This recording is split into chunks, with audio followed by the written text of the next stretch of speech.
atomic bomb. Should a reactionary government come to power, and he himself feared a military-dominated polity such as Japan before World War II, he felt that the Soviet Union should have the ability to counter an expansionist America. For those in this room who grew up learning about American imperialism from Bill Williams and Harry Magdoff and others, the concept of an expansionist America is not a surprising one. But imagine how it would sound to a randomly selected American citizen. Listen to this: a dangerously expansionist America. But that's the historical record. As Noam Chomsky has often said, if the historians of the future are honest, they will show and conclude that the existence of the Soviet Union as a military superpower was a major check on an America which seems hell-bent on achieving world dominance. And I'm going to flesh that out with 4 rhetorical questions. What prevented Truman from agreeing with MacArthur about the use of atomic weapons against the Chinese during the Korean War?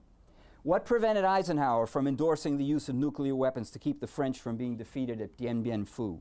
What prevented Kennedy from invading Cuba in 1962?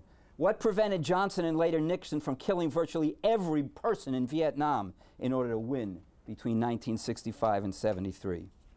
We don't have to like Stalinism or what the Soviet Union turned out to be to agree with this Chomsky view that the Soviet Union was a major deterrence to American expansionism and nuclear warfare throughout the post-World War II period.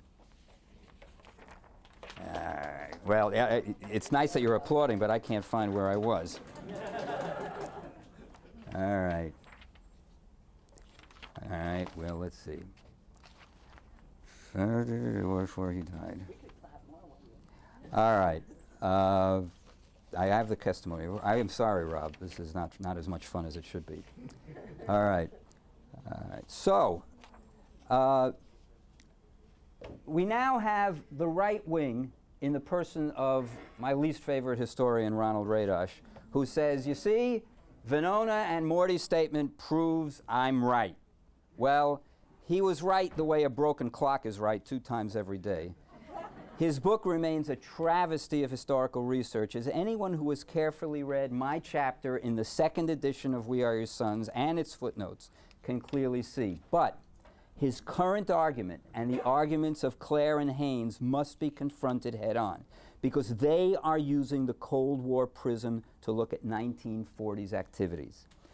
The leftists who helped the Soviet Union during World War II were doing it because they wanted to protect what they thought at that time was the hope for the future.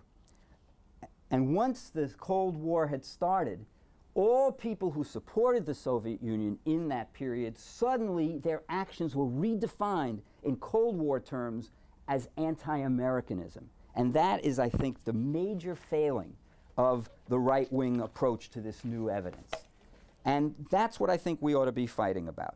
Communists who spied for the Soviet Union were motivated by international solidarity with a country that they believed wrongly, we now know, represented the hope for a new world, the emergence of what Marx believed would be true civilization. After all, they had destroyed capitalism in old Russia. They were building socialism, and if they survived, they would hopefully show the world a beautiful future. The fact that American communists in the 1940s were wrong should not therefore immediately lead us to the conclusion that they were traitors who wished harm upon the United States. Resisting that conclusion is a good battle that we as left historians and students of history should welcome and join. Thank you.